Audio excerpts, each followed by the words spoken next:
Okay, guys. Hi, everyone, and welcome to today's webinar on using this new AI functionality in Storykit Video Studio. As Jana say, I'm Fredrik Strömberg. I'm the VP Product and co-founder of Storykit, and I'll run us through this activity we have today. So we're going to try and keep this reasonably short and sweet, but hopefully get you some solid advice to superpower your storyboard creations. So this is what we're doing today, and hopefully we'll get plenty of time for questions if there are any at the end. I think this will be a pretty short run through. So we'll spend very little time on general concept. We'll spend a little more time on tearing this concept apart in smaller pieces. And then we'll spend almost all of the time today on looking on how to use this new functionality to get the most out of it. So first, order of business, Cohen who? Well, as you know, every great functionality needs a name. So Cohen it is, and it's absolutely not related to the brothers that happen to be great script writers. But secondly, and more importantly, Cohen AI is a collection of functionality that converts your written script into a storyboard. So it takes your text or your URL, does a lot of stuff with it, and presents you with a storyboard, and all this within a few seconds. So how does it do that? Well, first, it analyzes and classifies the text. And in doing this, it uses a lot, and when I say a lot, I mean a lot, of proprietary intelligence to figure out what is what. If there's an existing markup on a URL, it uses that as one of the signals, but that's just part of it, since there are a ton of other rules and conditions in play. And when you work with raw text, you also have the option of manually overriding this automatic logic. And it's in that combination of machine and user that the real magic really exists. This classification system then looks at both structure and meaning of text. So it tries to understand not only the frame, but the art as well, in a sense. And this is something that we find very exciting going forward, to train these models over time to be even better and providing even sharper output. So then Cohen also picks slides, it portions the text, it creates the grouping for the storyboard, the basic model of which is one group per paragraph. But there are exceptions to that rule to make the storyboard even better. And then it does its little tricks with variables and settings for special cases. And we're going to look at a couple of those later on. And then it sets durations for slides based on the text content on that specific slide, on each individual slide. So we've been experimenting with this a lot, and we've come up with this reading the script for the first time way of thinking. It makes a lot of sense to try and normalize video script speed with text being read out loud.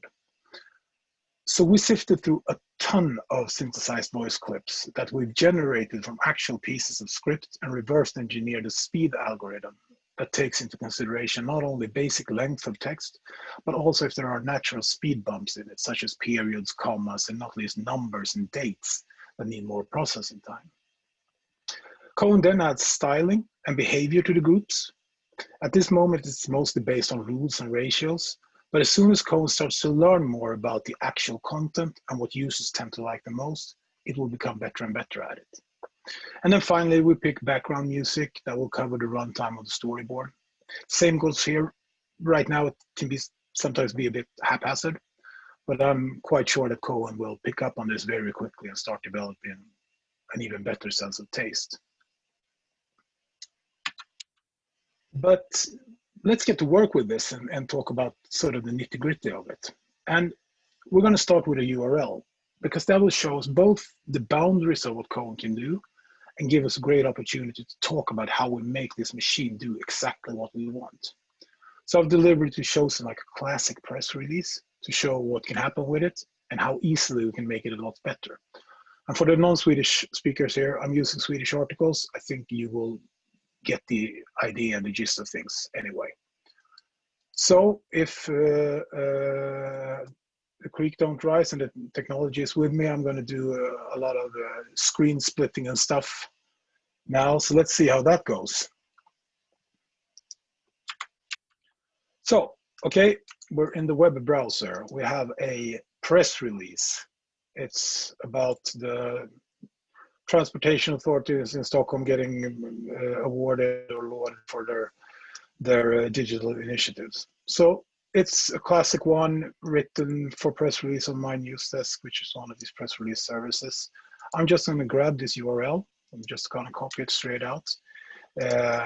And then I'm going to move into Video Studio. I'm going to add the storyboard. I'm going to call this press release. I'm going to switch over to my webinar theme. I'm going to use the URL option, and I'm going to paste my URL in there, and I'm going to save. And this will take a few seconds now, because it's a URL. It will take somewhere in the vicinity of 7 seconds to complete. And now it's done. So now it's built a storyboard from this URL that I pasted with what it took in. So let's look at what happened here. I know for a fact that what's going to happen with this one is that we get a lot of stuff from the sort of footer part of the page that's not part of the actual article.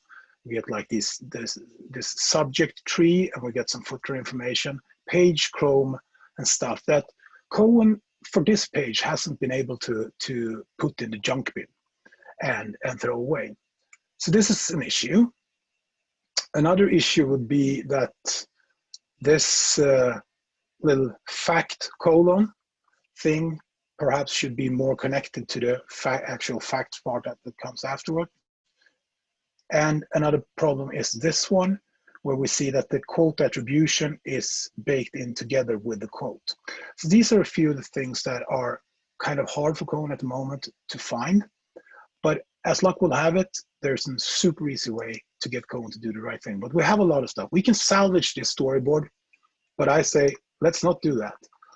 But let's, just for the sake of sort of not throwing Cohen under the bus the first thing, let's see how it behaves when we throw it a URL that's a bit better formed. So here we have one from the Swedish National Broadcasting. And I'll just copy this URL. You don't have to do anything more with that. Then we move back into Video Studio. We have the storyboard, we call it SVT. I changed it to my super attractive webinar theme. Again, I do the URL option, I paste it in, and let's see what this gives. And it's done, and it opens up. Okay, let's just look at this briefly. Okay, so we don't have any junk on this one. It has sort of this article part of this page was very well formed, so it didn't bring with it a lot of sort of stuff that would have been put in the junk bin. We still have this thing down here with the quote attribution, a part of the actual quote. And this will affect both the fact that it should be there, and it affects also the duration. But we have solutions for this, and of course it would have been nice to have an outro here. So we're gonna fix all these problems in some way or another. But I think first of all, let's talk about the sort of the structure and the strategy for how to fix this. So I'll get back to you guys here. So I want to talk to you, before we do this, I want to talk to you about this thing called Markdown, right? And how to control Cohen into giving us the structure that we demand while still getting the creative suggestions that we want. So Markdown is a way to control the paragraph classification in our raw text input. Cohen AI is great at figuring stuff out as it is, but for those of us that want more control, using Markdown is the way to go. And it's really simple. So let's talk about the shortcodes that are in play at the moment. And whenever we add new shortcodes, I'm sure we will make great use of updates about those, because we have a lot of stuff brewing. So the first thing we're going to look at is one of the best ones. It's the hashtag. It's the subheader tag. Because Cohen is doing really smart things when it finds a subheader. It combines this with a paragraph afterwards to create a group, which makes even more sense in the storyboard. And if this subheader precedes a list, then it will automatically classify this as a list title, which creates even more cool results. So to build a list, you use the asterisk sign, the star sign, right? The asterisk before a paragraph makes it into a list item. And that can be a list of one or a list of many. Cohen doesn't care. And Cohen has some great list making skills up its sleeve. So don't fear the list making. That can be hard in the storyboard itself. It's super easy when you're working with text. Then we have the quote one. The quote tag is something that you seldom have to use because Cohen is really good at finding the quotes. But if you want to make absolutely sure, I mean, feel free to use it. Trust is good, control is better, right? The author tag, though, that's something completely different. Because just by separating the quote content from its attribution with this simple tag, that will make a huge difference on how your storyboard comes out looking. And we're going to look at that, well, of course, when we proceed here today. And then we have one that we call outro. So it does what it says on the box. You put this last, you can actually put it anywhere, and you put your tagline after it, and you will get an outro in the storyboard. But it's grouped correctly with the slides before it. And that just makes it a great, great time saver. So let's head on back into the action here. So here I have the text from our initial press release. So what I did is that I just, I copied it straight out from the page and I pasted it in my text editor, and then I turned it into pure text, like clean text format, so you can see how this works. And it's not styling that is coming from the text editor that is used anywhere. With this, I got some new problems. This junk over here with the Facebook, LinkedIn, Twitter, and download as PDF stuff, that was omitted by the URL parser. So Cohen found this and got rid of it when it processed this file. But for us now, what we're going to do is we're going to remove that. We're going to make everything up here looks good. Here we have this quote, kind of long. And here is the sort of the transfer point between the quote and the attribution. So what we do is we end the quote with a period, we do a new line with the attribution, and we input this author tag, right? That's all we got to do. Then we have this part with facts on it. I want to make that into kind of a list. So I take these two fact points that were in there and make them into a list. This list title or subheader just says fact. I kind of, from a creative standpoint, would take some issue with that, because I would think about the alternative to fact. So I will call this facts about something. I would call it fact about the digital success of the Transport Authority. So I'll just make it a bit more attractive. And then it looks good, but let's add an outro as well. So we do this. No, we also spell it correctly. And then we say that we make great digital stuff. So this is sort of the work I'm going to do on this text. It took me 5 times as long because I was talking to you guys. So I'll just grab everything, move over to the video studio again, right? Add a storyboard. Let's call it text version. Let's use my super attractive webinar theme. And let's use the text option this time. Looks a bit the same. This field is now a text field. I just paste it right in there and hit save. And it's going to be a bit faster now because it works from raw text. It doesn't have to go out and fetch the text. So let's have a look-see and see what it's done. Well, it's created this title from our first line in the text. That's the headline. Put it on the intro slide. Grouped that together with the first paragraph. In this case, it used the bounce text slide type. Correct, broke it up, set the duration, built the group. Let's look at the quote when we added the author tag. So now we see the author tag here is put on all 4 quote slides. They are grouped together, and also they exhibit the correct behavior. Look at this. This one, the first one is a start, the other one is a middle, third one is a middle, fourth one is an end. And it has the attribution on all the slides. So this is sort of the perfect setup for that slide. And it has, of course, adjusted the duration. Same thing for this one, these super long and really fact points.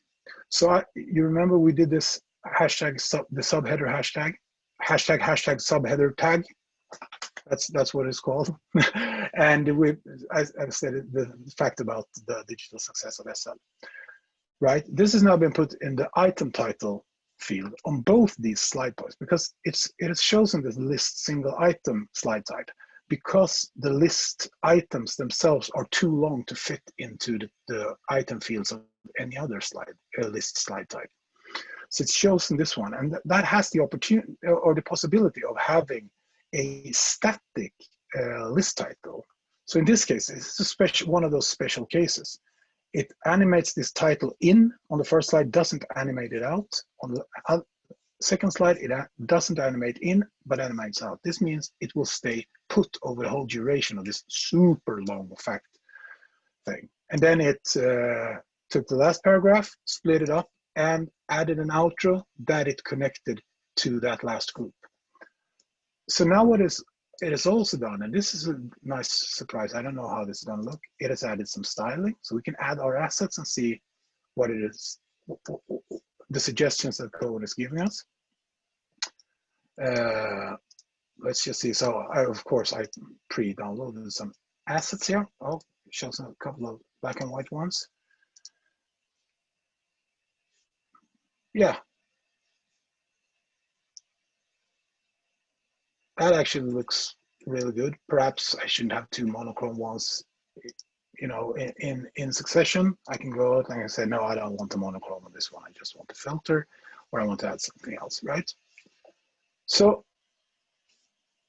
all that, and I mean, we can press generate on this one. It will take a while, so I won't bore you with that.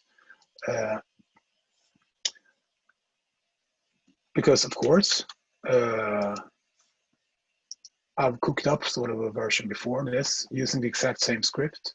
So just so we can look at it in action and see how it did with those quotes. And I'll do some, here's the quote slide, and you see that we have this start quote behavior. The attribution stays put, even when and the quote sign stays put, even when the sort of the quote text changes. And we have the same thing going on here, that we animate that title in, and then the list point comes, and then I'll just scroll, and then we're switching the item, but we don't animate the list title. And here at the very end, it has added an outro. So that's the, you know, exact same thing as the one we did, because I used the exact same text, right?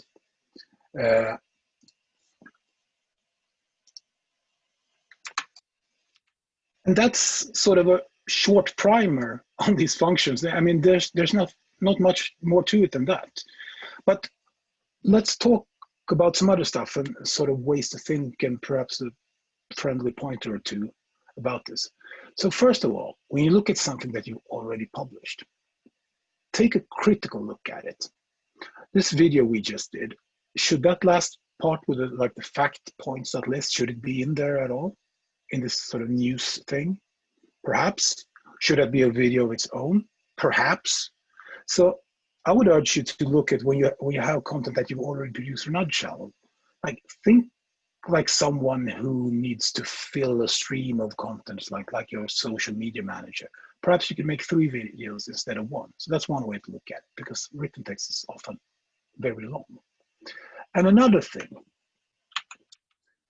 think about what Cohen does, because it's really good at respecting structure in text with Markdown.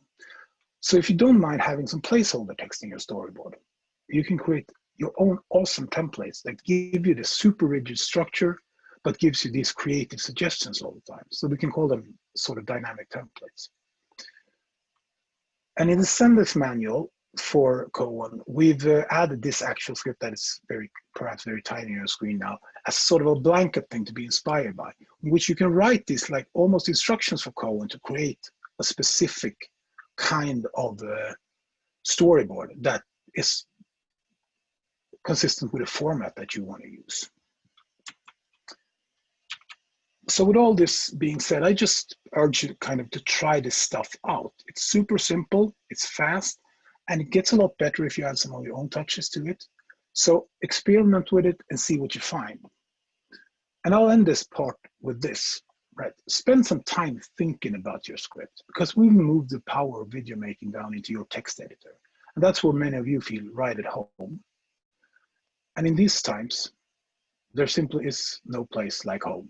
Like literally, that's the only place we're allowed to be. So guys, stay safe, keep your distance, wash your hands, be patient. That's all from me, from my home to wherever you are. Let's head on back to Jonna and see if there are some questions here. Bye for now. Oh, there. Thank you very much, Fredrik. Is there anyone who has any questions at all? Oh, thank you for the clap, Michaela. Oh, more claps.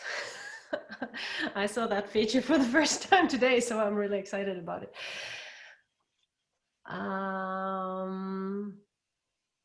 Feel free to shout out.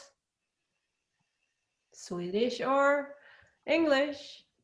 Here's a question from David in the chat. Is this available to use now? Yes, it is. It's available. This was demonstrated on Prod, so it's available for everyone. Has been for a few days. Yeah. Well, as always, you can always email me or your customer success or client manager or any contact. We will all gladly answer all your questions when you have them, if you have them. I believe, Fredrik, I had a question for you. And there's a question in the chat as well, if you want to do this first. Oh, that's a good question. Do you get suggestions for photos also? You don't. And I can elaborate on that a bit. First of all, what we're trying to achieve with Cohen right now is to give you something that we sort of can stand behind. So we can, when it comes down to slide choices, duration, styling, all sort of the breaking and bending of text and how it's connected, that is something that we really can control. When it comes to assets, that's something that has a lot more to do with sort of the rest of the world, in a sense. So it's hard for us to give you a suggestion for a specific asset. What I will say, though, is that you will most likely see functionality surrounding the help of finding the right assets. Since we have the built-in asset search and sort of the asset providers, we can help you search for it. We can sort of give you suggestions when we know what the text is about, which we will know and find out. But if I were to say that I can tell you exactly what photo or video asset would fit your text, then I would be lying. I can tell you a good way, sort of split them up over different slides, but I can't really tell you. But I mean, we're all about trying to help people with the sort of the heavy lifting aspects of doing jobs. So you will definitely see some kind of functionality surrounding the asset search, perhaps not going all the way to choosing for you. As in the same vein, we don't press the generate button for you. We're glad to do the work, but you will have to make the decision.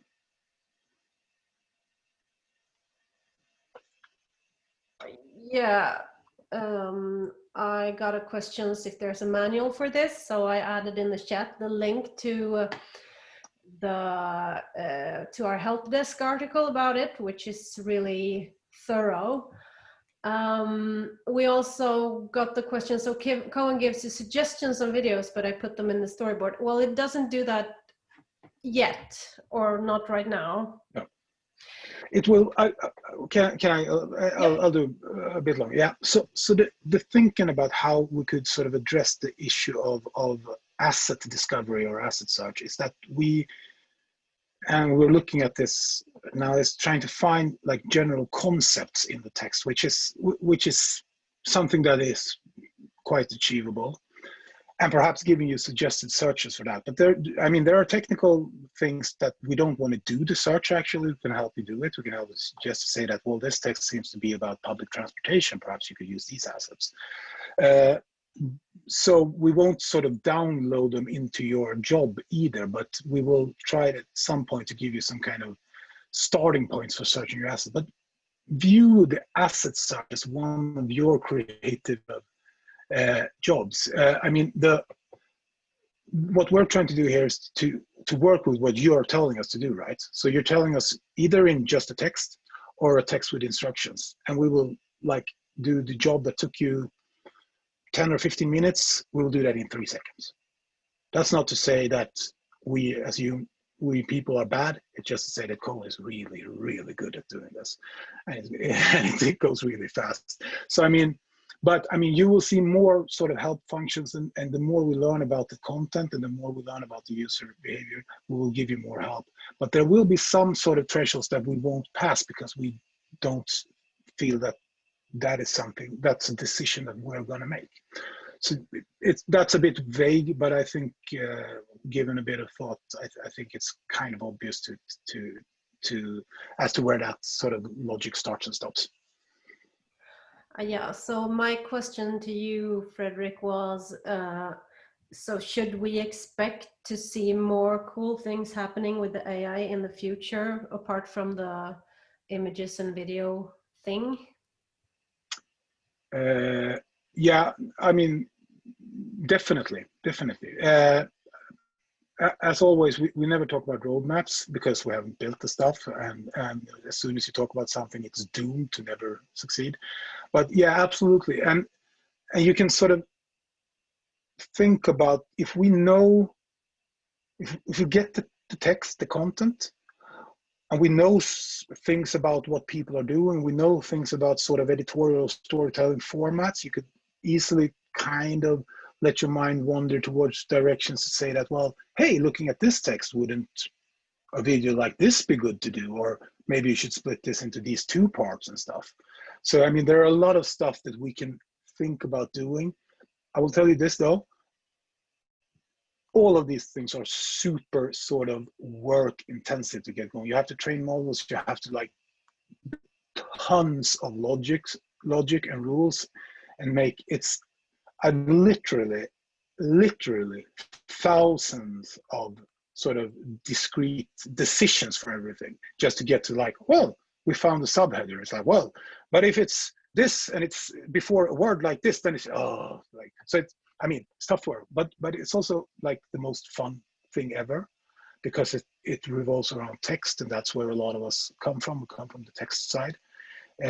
But yeah, totally. And just in the short term, we're going to add a lot of much better sort of instruction and markdown capabilities to let you sort of really have like immense control over that storyboard while still getting it done in 3 seconds. Because that's the thing, when you move from, you know, having to do stuff and trying to figure out how it happens, and especially if you are a text person, then it will be as easy as writing a story in Word or whatever, and just boom, happening. So I mean, we're looking at stuff that is, Jona's gonna like just, she's gonna blush now, but I often say that I'm number 1 in the world of using Video Studio. I'm the best Video Studio user in the world. And that's because I've specified every single part of this product, so I know what everything does. And some things are like, I wonder how I should do this, and it takes me a bit of time to think about it. Oh, I'm going to use a list with the segment numbers and stuff, and then I'm going to connect these things. It's not sort of for the faint of heart. It takes some time, and it takes some experience. And we're trying this stuff out in text, and it's like, it took me a second to get things done that almost no one has ever done in a Storykit movie. And that's so cool about this, because it's instructions, and what lies sort of between here is the fact that we classify text not only because, oh, this is a headline, but that sort of the structure of the text changes with the context of the text. So we can say that, and that goes for styling as well. I will tell you one thing. when we go with styling, I told you it's most about rules and ratios. But if there's a quote, then we don't use the same styling rules as we do if it's a subheader, or if it's a paragraph, or if it's a list item or a list title, or if it's anything else of the many, many text classes, because we know stuff from a creative and sort of a editorial standpoint that, well, if it's a quote, then most likely the image or the asset you use is of the person saying the quote. Then I don't want to make them look like a cartoon figure by hitting them with a heavy duotone styling and stuff. So I mean, there's this sort of go between us being very editorial and very sort of responsible storytellers and letting the machine do its job. And I think that's where it gets really good as well. I mean, we are and can be wrong, but we're also often right. And so the results that come out are often very good. Okay. We got a question. What does the include main asset styling checkbox do? Well, I can answer that one because it's quite straightforward. I mean, if you check it, it will do styling. If you uncheck it, it won't. So that's just that. Will the video always be the exact same if I create the storyboard multiple times with the same text? Well, this answer is no. Fredrik, want to fill in? That's an awesome question. It came from an awesome person coming from Mona at Storykit, who's actually the real developer brain behind this. So I say, whoa, wouldn't this be nice? And then she uses her magical brain to make it happen. So this is a great question, and it merits like just saying, yeah, use the same text over and over again. And if it's structured as in the raw text, or if it's just structured, it will have the exact same structure, but you will get a new creative suggestion every time. So if you don't like the first one, yeah, just paste it in, do another storyboard with a new one. So you can just use it as like a creative engine to see, oh, I like this one. And I mean, that's something we will definitely develop going forward, like being able to shuffle some parts of the suggestion and say that, well, I really love the slide choices. Can you give me some new styling options and stuff? We're not there yet. So right now it's like wholesale, but I mean, that's a great thing. And that's the thing I was alluding to with the sort of the text. You could build your own text templates. It's like you will be on brand, in time, and in that superstructure, but you will have like a new creative output every time you do it. So if you write your format in a way, and we have that example in the Zendesk manual that John has linked to. So just use that text and just paste it in the text field 10 times and you will get different suggestions every time, but it will be correct. It will display everything in the right way, but it will sort of be not wildly different, but still very different. Okay, so I'm going to wrap this up by saying a few things. I love this feature because it highlights the thing that we always talk about as the most important thing in video creation in social today, and that is the script. So even if it's really cool that you could just grab a URL or just paste text, still focus more than ever on the script, because the better the script is, the better the video will be. Cohen can't make a bad script a good video. So that's one thing. And another thing, I talked to a couple of users that we allowed to use to try this out last week before we let it out. And a couple of things that they were saying was that this will really help them be creative, because the AI often suggests slide types that you as a user might have forgot about, or just never used, or just never thought about using because you didn't really know how to use it. So it's just for like inspiration and for variation. It can be really good to just try to do your text with the AI first and see what comes out of it. I mean, the worst thing that can happen is that you've got the storyboard placed out and then you can change everything. So do try. It's just so worth it. So that's what I want to leave you with. Thank you, Fredrik, for a brilliant presentation, and thank you very much, Anna. Joined. It's so if you ever create videos with AI, which I hope you will do like in 10 minutes, feel free to send them to me so I can see them, and we'd love to see them in our team too, to see what you do with the things. So feel free if you want to do that and share your brilliant videos with us. But until next time, have a great weekend. Stay safe. Watch your hands. Wash your hands. And yeah, thank you. Bye. Thank you. Bye.